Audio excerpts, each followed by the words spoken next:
নাম উঠেছে খসড়া তালিকায়। দুর্গাপুর, হ্যাঁ, দুর্গাপুরে টিএমসি বিএলএ না বাংলাদেশ। না প্রচুর আছে আমাদের উত্তরবঙ্গে। এটা যদি ইটাহারের পাশের দুর্গাপুর হয়, আমার জানেন না কোন দুর্গাপুরের কথা। সাউথের আচ্ছা, সাউথ বেঙ্গলে আসানসোল দুর্গাপুর। দেখুন, উত্তরবঙ্গ থেকে দক্ষিণবঙ্গ, মানে উত্তরের কুচবিহার থেকে শুরু করে আলিপুরদুয়ারে কম আছে, তাও আছে, আর 24 পরগনা পর্যন্ত বিস্তীর্ণ এলাকায় বাংলাদেশি উদ্বাস্তুরা এবং বাংলাদেশি অনুপ্রবেশকারী দুপক্ষই এসেছে। এ বিষয়ে কোনো অস্বীকার করার জায়গা নেই, দুপক্ষের মানুষই এসেছে। কিন্তু যেহেতু আমাদের ভারতবর্ষের আইনসভা সিএ এর মাধ্যমে যারা উদ্বাস্তু হিন্দু তাদের নাগরিকত্ব দেওয়ার ব্যাপারে সিদ্ধান্ত নিয়েছে, তো তারা নাগরিকত্ব পাবেন, ভারতবর্ষে থাকবেন, অন্যরা বা বিদেয়ী নেবেন। দাদা আজকে শুনানি শুরু হচ্ছে দাদা। শুভেন্দু অধিকারী সভা চাচলে এখনো অবধি অনুমতি পেল না।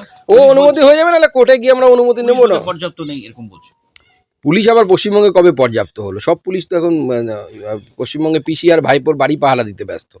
বাদবাকি পুলিশের কাজ কোথায়? বাদবাকি পুলিশ তো টেবিলের নিচে লুকোচ্ছে, কখনো ট্রাকের কাছ থেকে আল্লাহকে নাম পে কুছ দে দে বাবা হাত পাচ্ছে, এই করে বেড়াচ্ছে। বলছি দাদা, এসআইয়ের শুনানি আজ থেকে শুরু হচ্ছে, কত নাম বাদ চলে যাওয়ার সম্ভাবনা? আমি ওই ধরনের স্পেকুলেশনে বিশ্বাস করি না। যেটা নির্বাচন কমিশনের কাজ, নির্বাচন কমিশন যা বাদ দেওয়ার দেবে। আমাদের কাজ হচ্ছে নির্বাচন কমিশনকে এসআইআর এ সহায়তা করা, ভোটে লড়াই করা। আমরা ভোটে লড়াই করব, একটা নাম বাদ না গেলেও বিজেপি জিতবে। বলছি একটু আমি হিন্দিতে করি। আজকে আর সেটা শর্ট করে আজকে কি